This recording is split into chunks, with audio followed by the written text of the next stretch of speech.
Thank you for being patient with me. Of course. Hello and welcome to episode 3 of season 2 of A Girl and Her Grandpa, a sports podcast through the generations. My name is Alex Williams. I am a sports journalist and graduate of the illustrious Howard University. Today, I'm here also joined with my grandpa. Grandpa, how are you feeling today? I'm feeling fantastic, Al, as usual. Feeling great. That's great to hear. And today we're also here joined with Mr. Thomas Hill, Olympian Thomas Hill, should I say that. Thank you so much for joining us today. Mr. Hill, how are you doing? I'm doing fine, and thank you for having me. Of course, we're really excited. I know I told my grandfather we're going down a rabbit hole of track and field. He's trying to get all his track and field athletes. So so excited to have you on today's episode. And throughout this episode, we're going to talk a little bit about who you are, but why don't you first, Grandpa, if you want to introduce Mr. Thomas Hill, talk a little bit about him, your commonality obviously being in sports. I know you didn't run hurdles, but Grandpa, if you want to introduce Mr. Hill on the podcast. Yes, of course. It is my pleasure and an honor to have Thomas Hill on our podcast today. Thomas and I go back to high school. He attended Walter L. Cohen while I was at L.B. Landry. We both were graduates of the class of '67. We both were high jumpers, and he was a high jumper, long jumper. I was a high jumper, triple jumper. He won the district, I guess that was District 3 at the time, district champion in the high jump. I was District 5 champion. Both of us found out later on that we had other talents in the realm of track and field.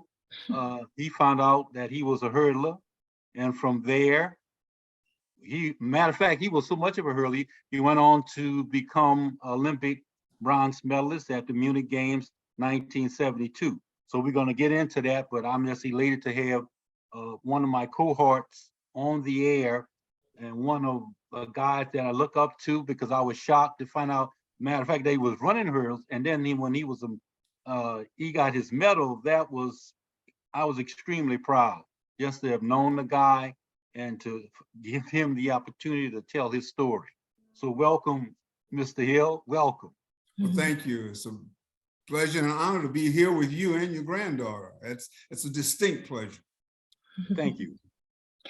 Yeah, so Mr. Hill, if you want to get into a little bit of your story, I have to throw in there, you're from New Orleans, so we're going to, of course, put that in there. I know my grandfather mentioned Olympian at the 1972 Munich Games. I know that you did great things in college as well. So if you want to start off by talking about your journey, what led you to the sport of track and field, and also, what led you to getting a bronze medal as well in the Olympics? Well, let me try. I guess the older you get, the longer this story gets. And if you're blessed to live for a while, I mean, it gets kind of long. So let me try to do the condensed version of it, and maybe give you opportunity to ask any questions that you might have. As your grandfather alluded to earlier, started back in junior high, even before. This track and field wound up being an activity that captured my attention, and it got me out of the environment I was in. Not that it was really bad, but it gave me an opportunity to focus on something that was extremely positive. I grew up in the Magnolia Housing Project. Grew up on 6th Street between Ferret and LaSalle. And on LaSalle Street was the famous Dewdrop Inn. So you can imagine there was a lot of activity going on in my neighborhood all the time. So the Shakespeare Park, A.L. Davis Park, as it's known now, I think, is maybe a block away from my house, was a block away from my house. So that gave me an opportunity to get out and get some exercise and get some activity. But while doing so, there was a dry street track program that convened at Shakespeare Park.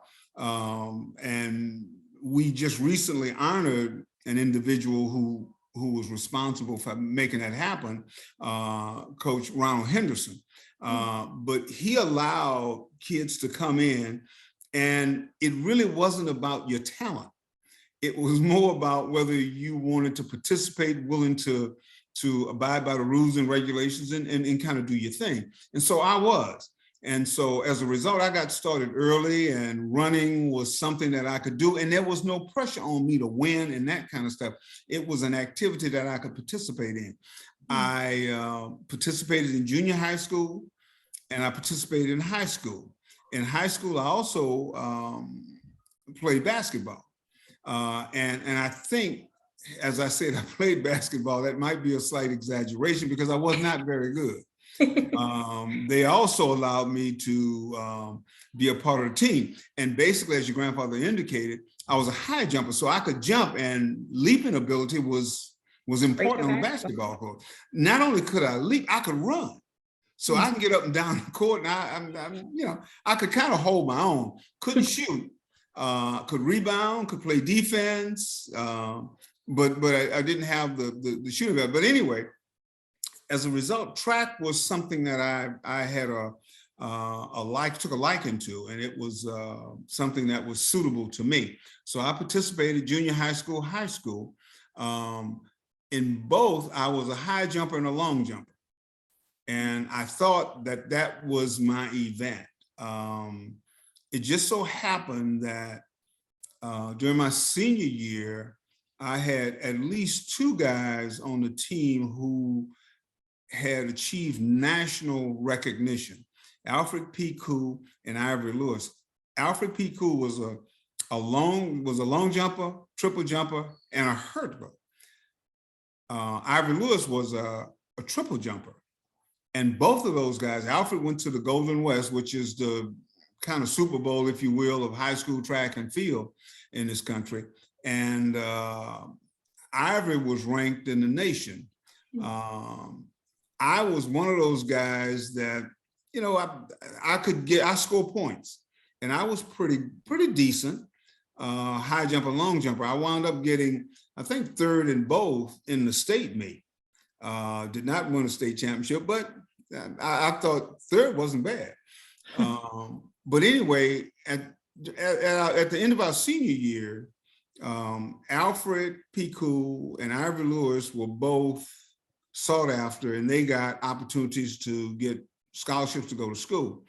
Well, the coach from Arkansas State came looking to get either Alfred or Ivory, but it so happens, this was midsummer, it just so happens that Coach Hindu convinced the coach at Arkansas State to take a chance on me. And he was needing a hurdler, and Coach Henderson convinced him that I had the ability, the attitude, and he really thought that I could develop into a hurdler. So going to college, my college coach said to me, if I would be willing to run the hurdles, he would give me a full scholarship. I thought he had lost his mind, but I wasn't about to argue with him, because that was my ticket to an education.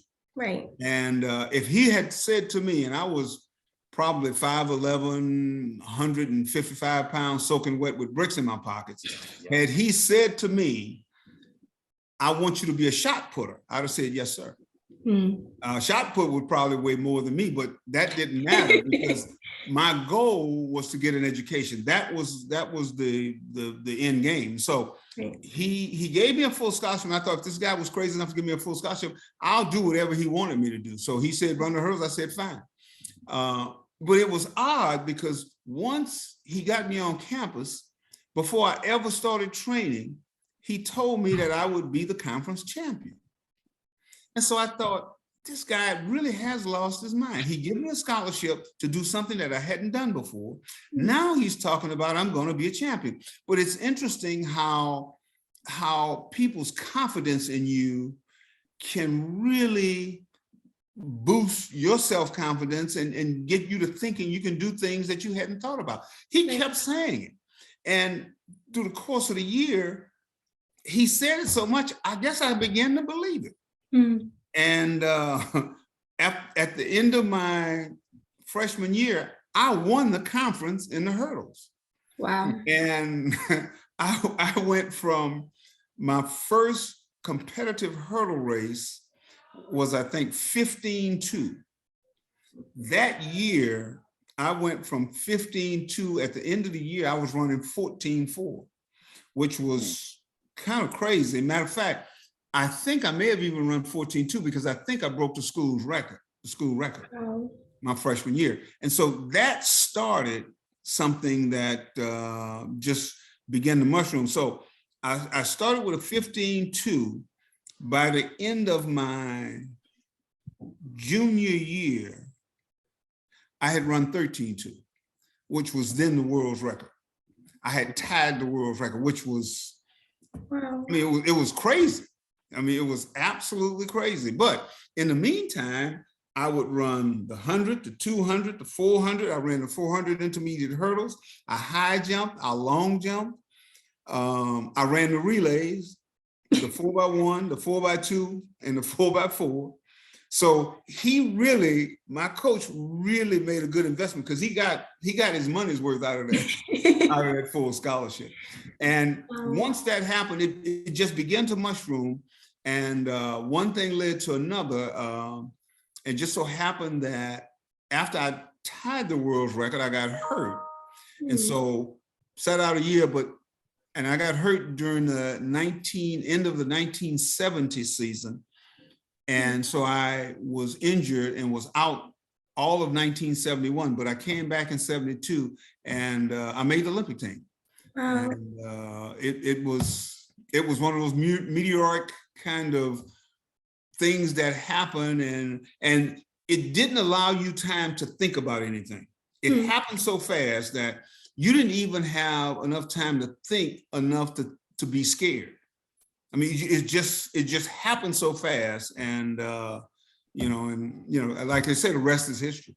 Yeah, I have to ask you a quick question because I know you said like not having to be scared, and I know that you mean like not really feeling the pressure and anxiety of realizing where you are. But I also know, in the sport of track and field at the 1968 Summer Olympics is when, they did the fist, right? And so with a lot of racism and a lot of things happening in this country, like, did you even feel, I know you didn't feel anxiety in preparation for actually being an Olympian and going to the actual Olympics, but did you feel a little bit of pressure in representing your country where people that just won the Olympics, were standing on the podium with their fists in the air? Like, what was that kind of like, if that makes sense, during that time? Well, they set the standard, and we, in 1972, and a lot of people don't know a lot of the details that occurred during those games. For an example, if as a historian you go back and you look at it, in 1972, South Africa was slated to participate in the Olympic Games. With the apartheid system going on, we, as especially African-American Olympians, and there were white Olympians who joined us in this effort, we in a pre-Olympic meet decided that if they were to allow South Africa to compete in the Olympic Games, we weren't going to compete. And there was a lot of tension going on behind the scenes. And it was fortunate for us that the American, especially American track and field team, were probably the stars, if you will, of the Olympic Games. When you think of Olympic Games, you start with track and field, and then you branch out to the other sports. Right. Well, without especially the African-American contingent on the U.S. Olympic track and field team, both male and female, you would have the games would have been, lackluster at best. And so when we decided that if they allowed South Africa to participate, we would not participate. They then, if you remember, they did not allow them to participate in 1972 games. Right. And a lot of people don't know that, but that was some of the behind the scenes things. And that's a holdover from 68 now. Wow. Because that was still going on. And they did things like, when we talked about not doing it, they had, and I remember this, and it was one of the things that happened that I really had mixed feelings about. they tried to get Jesse Owens to come in and convince us to compete. And it really hit us kind of odd because they're using an icon. Right. They're using one of the greatest Olympic competitors to convince us to not stand by what we really thought about. But what was more concerning was that he came in, he did that, but we also had to put some things in perspective, though, and so none of us were really, upset at him because, I guess there was tremendous pressure on him to do something, but that, needless to say, with all due respect, we respected him, but it didn't move our position at all, and as a result, they disallowed South Africa. They disqualified. They told them that they could not compete. Interesting. Wow. Definitely did not know my grandfather. Yeah, look, one thing I want to let the audience know of, I was very proud of you, Tom, that you made the team. Even more, I was proud because we here in Louisiana for God, we had to be hurdle capital of the world, because not only were you on the team, we had Rodney Milburn, who participated at J.S. Clark High School in Opelousas. He was on the team. Right. And Willie Davenport was at Southern University at the time. So all three of the U.S. hurdlers representing the United States had ties to Louisiana. Exactly. It was the Louisiana contingent. It was the Louisiana hurdle team, Yeah. And made it even better. The icing on the cake was we went 1, 2, 3. Well, we split. Not in Munich now. Not in Munich. Yeah, we got You got what, first, 1 and 3, third, and fourth. Willie got fourth. fourth. Rodney won it. Guy Drew was second. I was third, and Willie was fourth. Okay, but Davenport also didn't he medal at what? 76. 76. Yeah, he medaled at 76. He got a bronze medal in 76. Yeah, so that was a proud moment in track and field. But Willie actually made 5 different Olympic teams. He made 4 summer track and field teams, and he made 1 bobsled team. He was on the Winter Olympic team. Yes. Phenomenal. Hey, but Thomas, you've had an unbelievable career, and to think about that, you were not a hurdler. And I'm thinking back, and I thought about it the other day. If people in the track and field world in Louisiana, especially in New Orleans back at that time, if the word would have got out that there is a kid from New Orleans that went to high school in New Orleans that has made the Olympic team, no doubt the name of Alfred Picu would have been the name. Yes. No one would have said it. They would have said Thomas Hill. Who is Thomas Hill? Yeah. Who is Thomas Hill? I may have remembered that name. That kid was a high jump. That little skinny dude was a high jump. And I felt the same way. I really did. Well, a lot of people, it's kind of odd. I will tell people that if they were inducting folk into the High School Hall of Fame at Walter L. Cohen based on what they did in high school, I wouldn't make it. No way you would have made it. Yeah, I mean, just one, and I wouldn't. It wouldn't hurt my feelings or anything because you didn't do anything. Hey, the truth. I mean, it's true. I mean, what do you say? I mean, the record speaks for itself. And even to this day, people are trying to figure out where did I come from? What are you talking about? And I just got to quietly go about just doing my thing. That's all. Yeah. I tell you what, Hindu told me basically the same thing, because both of us were jumpers. We both played basketball. But he told me, he said, man, Ken, I don't understand why you were not running hurdles at Landry.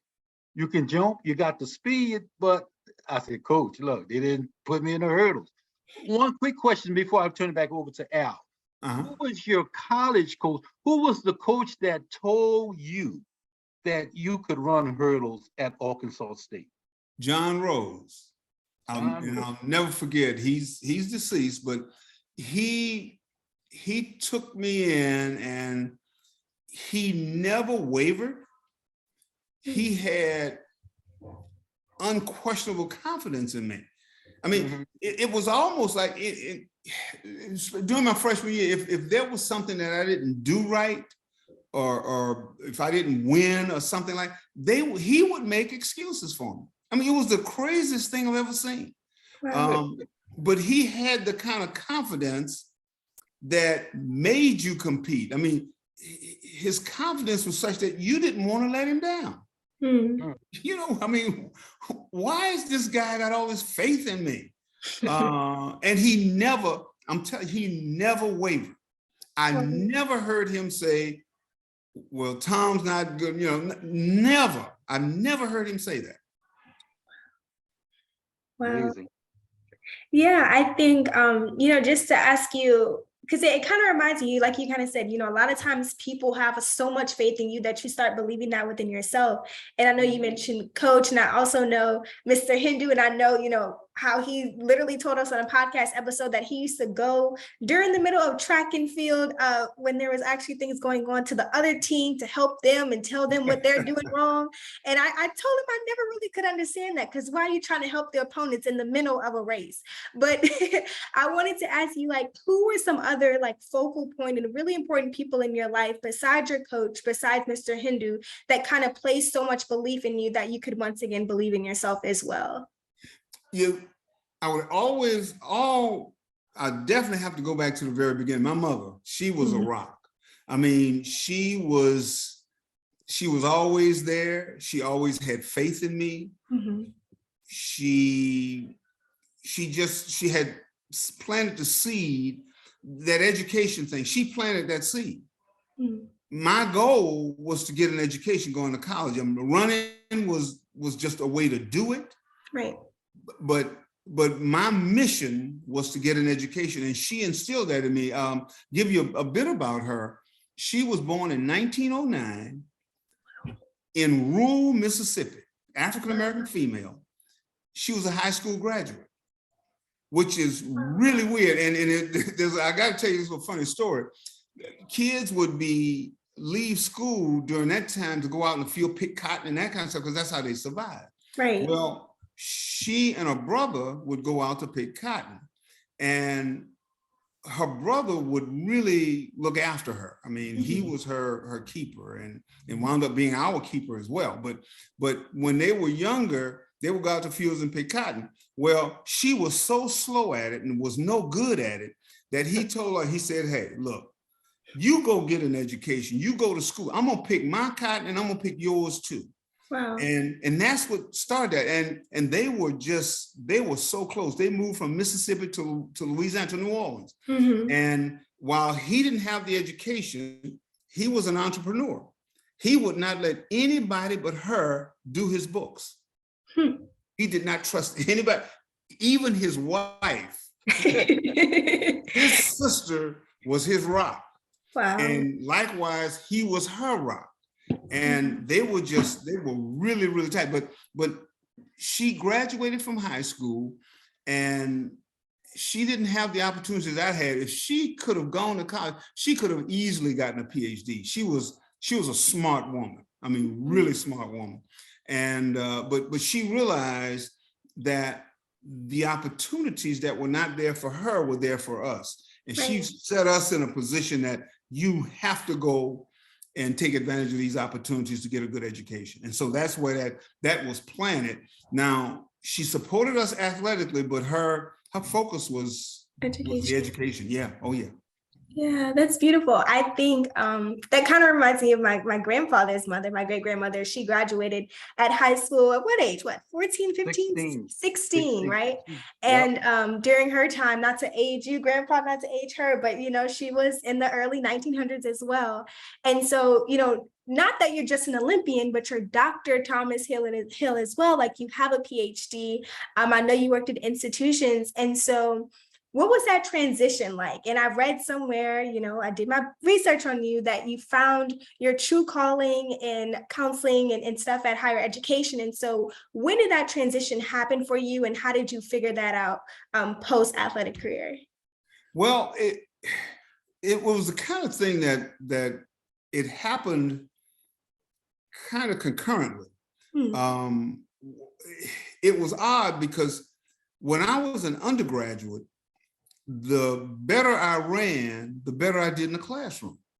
The better I did in the classroom, the better I ran. I mean, it was a connection that I got early on, because it was in sports. You talk about getting into a zone. Right. Well, the zone for me wasn't just on the track. It was a huge zone.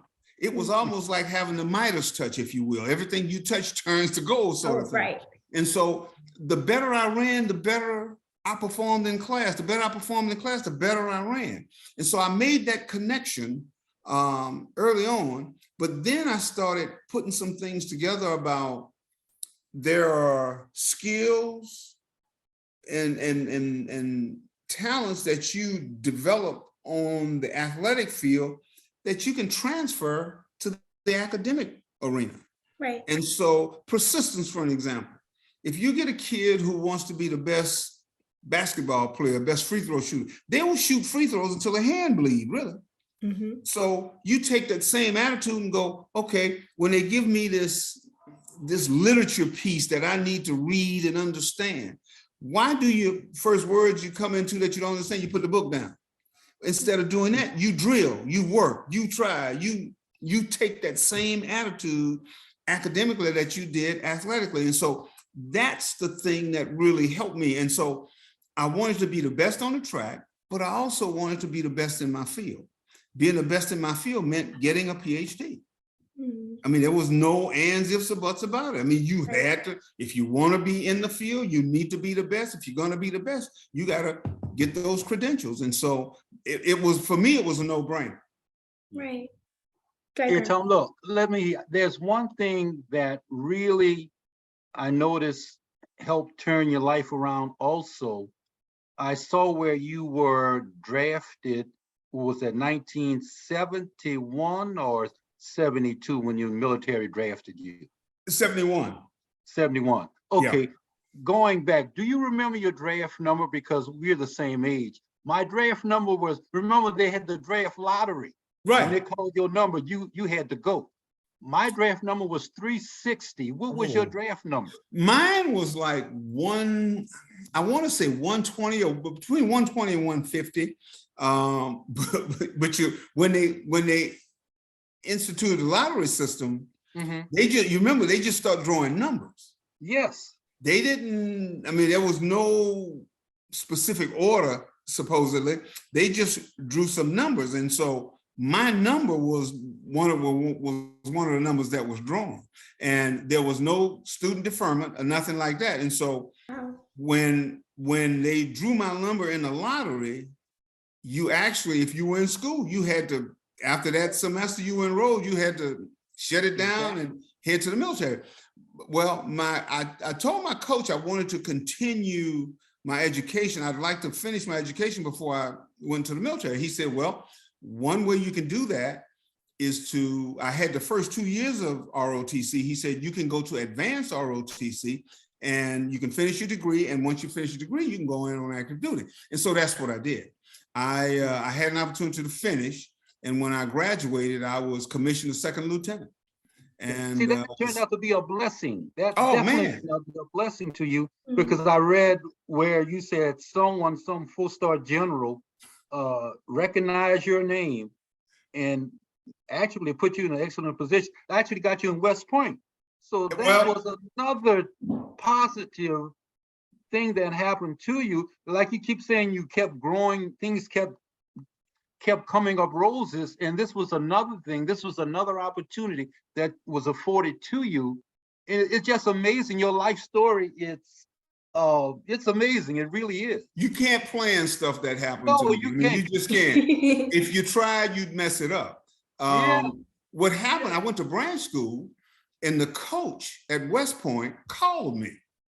and I had orders to go to Fort Hood.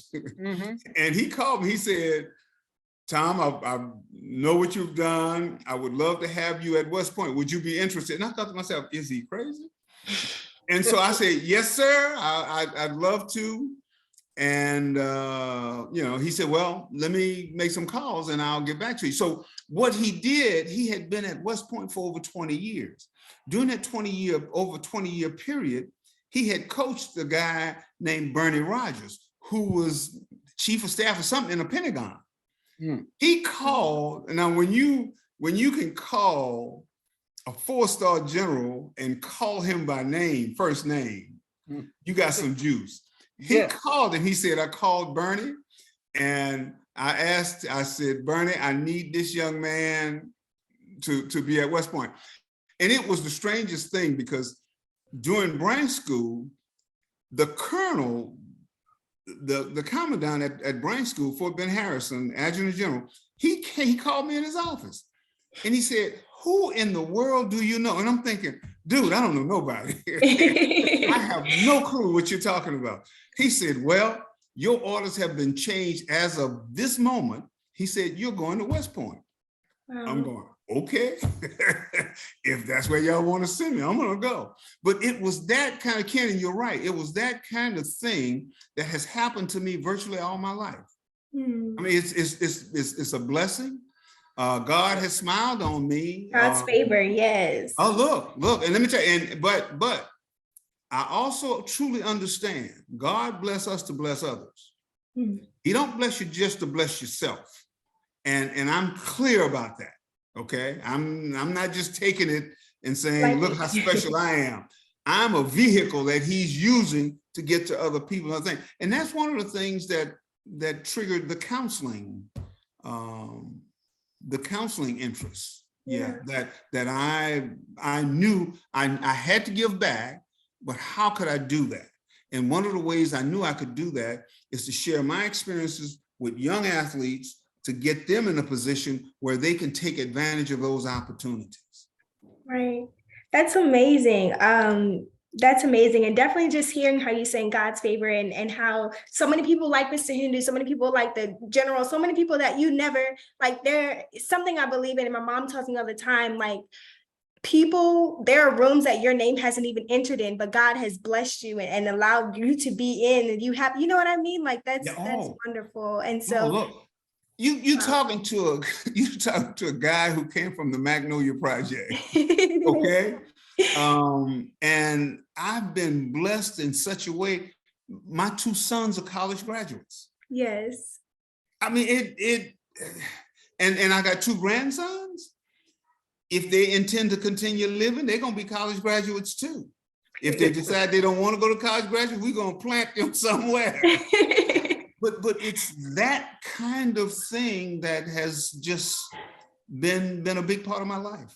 Yes. Well, that's amazing. I feel like this episode has gone by so fast. We need a part 2. You're gonna have to come back on.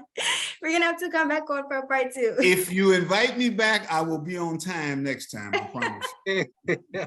Hey, we didn't even talk about the fact that he was an AD at Tulane, and he was the first Black AD at the University of Oklahoma. We didn't get into the we're gonna save that for part 2. We're gonna have to definitely save that for part 2. So it's for sure locked in that you're gonna be joining us for another episode. I love it. But thank you so much again. This was truly transformational. Just hearing your story, it really brought so much like joy, and I have a better understanding of my grandfather and how much he loved the sport of track and field, but I understand it's because of people like you and Mr. Hindu that really like paved that way and really just showed him so much in that light. So thank you so much for joining. Well, thank you for having me. And it's an honor. I mean, this is what it's about. A grandfather and a granddaughter. Come on.